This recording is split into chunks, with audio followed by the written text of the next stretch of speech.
Հարգելի գործընկերներ, ողջունում եմ բոլորիդ։ Նախորդ թեմայի առնչությամբ սառնային տնտեսությունը, որի մասին խոսվեց,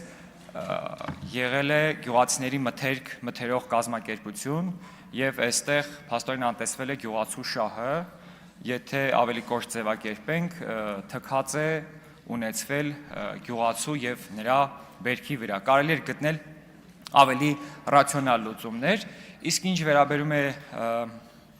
գեղեցիկ էլ չի այդպես ասել թքելուն կամ թքած ունենալուն, երբ թքելու մասին խոսք է գնում, ինձ մոտ մի քաղաքական գործիչ է ասոցացվում, անունը չեմ հնչեցնի, կարծում եմ բոլորիդ մոտ նույն զգացողություններն են։ Ալեն Սիմոնյանի մասն է խոսքը, եթե պետք է հնչեցնել։ Այնպիսի տեղ, որտեղ թքած ունենալ երբեք չի կարելի, առավելապես չի կարելի։ Խոսելով պարոն Ղազինյանի թեկնածության մասին, ես համոզմունք ունեմ, որ պարոն Ղազինյանը այնպիսի մարդկային մասնագիտական որակներ ունի, համակարգման, կառավարման այնպիսի փորձառություն եւ փորձ ունի, որը կարողանալու է լավագույնս ի ցույց դնել տարածքային կառավարման եւ շրջակա միջավայրի պահպանության մշտական հանձնաժողովը լավագույն ուղով տանելու համար։ Թեմայի առնչությամբ խոշորացման մասին խոսվեց, խոշորացումը այո ունի բավականին դրական կողմեր։ Ռեսուրսներն են միավորվել, համայնքային աշխատակազմերն են ավելի պրոֆեսիոնալ դարձել, համայնքները այժմ կարողանում են ծրագրերի դիմել, միջազգային կառույցների հետ համագործակցել, միասնական աղբանության համակարգ ունենալ եւ այլն, կարելի է շարքը թվել։ Սրան զուգահեռ մի մինուս կնշեմ, բացասական կողմ կնշեմ, նախկինում երբ համայնքի ավականու անդամները ընտրվում էին մեծամասնական ընտրակարգով, նրանք անհատ մարդիկ էին, ովքեր ունեին անհատական կարծիքներ եւ ըստ էության ավականու կազմում կար բազմակարծություն։ Այսօր այդ բազմակարծությունը չկա, կա միակարծություն, լավագույն դեպքում երկկարծություն, եռակարծություն էլ չգիտեմ ընդհանրապես կա թե չկա։ Այն համայնքները, որտեղ իշխանություն է ձևավորել մի ուժ կոալիցիոն սկզբունքով չի ձևավորվել, այդ ավականու ֆրակցիան պարտաճանաչ գնում է ավականու նիստերին նստում, որպես այդպիսին քննարկումներ տեղի չեն ունենում, հարցը բարձրացվում է, քվեարկությունը լինում է եւ անցնում է առաջ։ Բովանդակային քննարկում այդտեղ չկա, որտեղ չկա բազմակարծություն, այսինքն չկան անհատական տարբերվող կարծիքներ։ Տարածքային կառավարման մասով։ Տարածքային կառավարումը մի տեսակ կորցրել է իր դերը եւ ազդեցությունը։ Այստեղ կամ մարզպետարանների մասով պիտի էական գործառույթների փոփոխություններ տեղ ունենան, կամ այդ կառույցների հաստիկացուցակը վերանայվի ընդհուպ միջև փոքր ներկայացուցչական մարմին թողնելուն։ Որովհետև եթե դիտարկում ենք այն տեսանկյունից, որ մարզպետարանները պիտի այս կամ այն ձևով եւ չափով վերահսկողություն իրականացնեն համայնքների նկատմամբ, ոչ թե կառավարում, այլ վերահսկողություն, որտեղ համայնքի ղեկավարը ղեկավար է, որը չունի ղեկավար։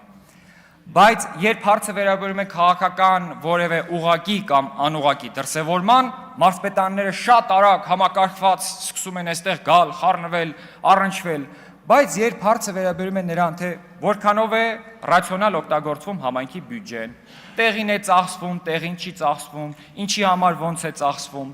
այսպես կողքից իրանց համար ուղղակի կարող է գան, մի հատ տարեվերջյան ուսումնասիրություն անեն, մի երկու բառ արձանագրեն, թղթերը փակեն, դնեն փոշոտ դարակը ու այսքանով պատմությունը ավարտվեց։ Ազգային փոքրամասնությունների մասին հարց հնչեց, այստեղ կարծում եմ օրենսդրական նախաձեռնությամբ եւս հանդես կգանք, ի թիվս այլոց նաեւ այս հարցը, կարծում եմ, որ ռացիոնալ լուծում է, որ ազգային փոքրամասնություններով համայնքները խոշորանան, բայց քվոտայով, որ վարչական ղեկավարը պարտադիր լինի անկախ կրթական ցենզից, եթե տիմորենսդրությունը կրթական ցենզ է սահմանում, ուրեմն բնակչության թվաքանակից ելնելով, պարտադիր լինի տվյալ ազգային փոքրամասնության ներկայացուցիչ եւ տվյալ ազգային փոքրամասնությունը պարտադիր ներկայացվածություն է նա ավականու կազմում։ Սա քննարկման առարկա է եւ ազգային փոքրամասնություն ներկայացուցիչների հետ եւ մասնագիտական ուրեմն հանրության հետ։ Հաջորդ օրենսդրական փոփոխությունը, որով կարծում եմ եւս հանդես կգանք, վերաբերում է տիմերում համամասնական բաշխմանը։ Եթե անալոգիա անցկացնենք ազգային ժողովի ընթացակարգով, կարծում եմ, որ ճիշտ կլինի տիմերում եւս որոշ հնարավորություններ, լծակներ հատկացնել ընդդիմությանը, որպես օրինակ տիմի համայնքի ղեկավարի տեղակալներից մեկի հաստիքը տրված լինի ընդդիմության ներկայացուցչին, կամ հնարավորություն տրվի, որ այն վարչական շրջանը կամ գյուղը կամ բնակավայրը, որտեղ հաղթել է ընդդիմությունը, ընդդիմության ներկայացուցիչը լինի վարչական ղեկավար, որտեղ այդ գյուղը վստահել է այդ մարդուն եւ այդ մարդն է ավելի շատ հեղինակություն վայելում այդտեղ։ Հաջորդ հանգամանքը, որ եւս առաջարկ է, այսպես ասած, որ սուբվենցիաների եւ այլ խոշոր ծրագրերի մասով լինեն տեղական հանրաքվեներ։ Հիմա ինչպես է լինում սուբվենցիաները։ Սուբվենցիա համայնքը հայտարարում է, ասում է հանրային լսում։ Հանրային լսմանը գիտեք ովքեր են սովորաբար մասնակցում։ Տիմ աշխատակազմերը, մանկապարտեզի աշխատակիցներ եւ բնակիչները չեն մասնակցում։ Սովորաբար տիմերին ասում են, դե մենք ինչ անենք, մենք հայտարարել ենք, հայտարարությունը դրել ենք, բայց մարդիկ չեն եկել, ինչ անենք։ Դե հա, մարդկանց էլ մեղադրելու չի։ Չես կարող ասես, քաղաքասարակությունը ձևավորված չէ։ Եղբայր, մենք գործի ենք, ինքն էլ է գործի, ով ասում, որ ինքը գործի չի ու պետքա գա օրինակ հանրային լսման։ Բայց եթե սա կարողանանք տանել նույն օրինակ մասնակցային բյուջետավարման ծրագիրը եթե տեղյակ եք, այնտեղ on-line քվեարկություն է տեղի ունենում, որ ծրագիրը շատ ձայներ է հավաքում, համայնքը այդ ծրագիրն էլ ֆինանսավորում է։ Նույն սկզբունքով, եթե համայնք պիտի իրականացնի օրինակ 6 սուբվենցիա, կարելի է առաջադրել օրինակ 12 սուբվենցիոն ծրագիր, որից համայնքի բնակիչները on-line քվեարկությամբ ընտրում են, որ մենք ուզում ենք այս 6-ը։ Սրանից եթե արվելակ ուսումնասիրենք, եթե ոչ սա որպես առաջարկ օրենսդրորեն ձևակերպելու համար, հաջորդը Տիկին Դավոյանը հարց բարձրացրեց հողերի դեգրադացիայի,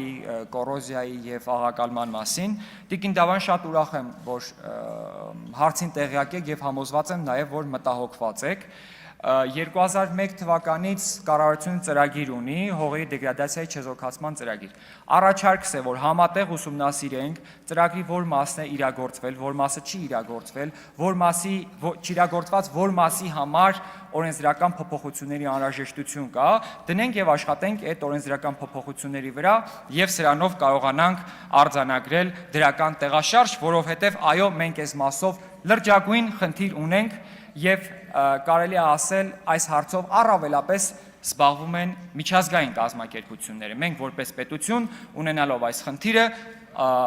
հանձը չենք առել։ Իշխանությունները բավարար չափով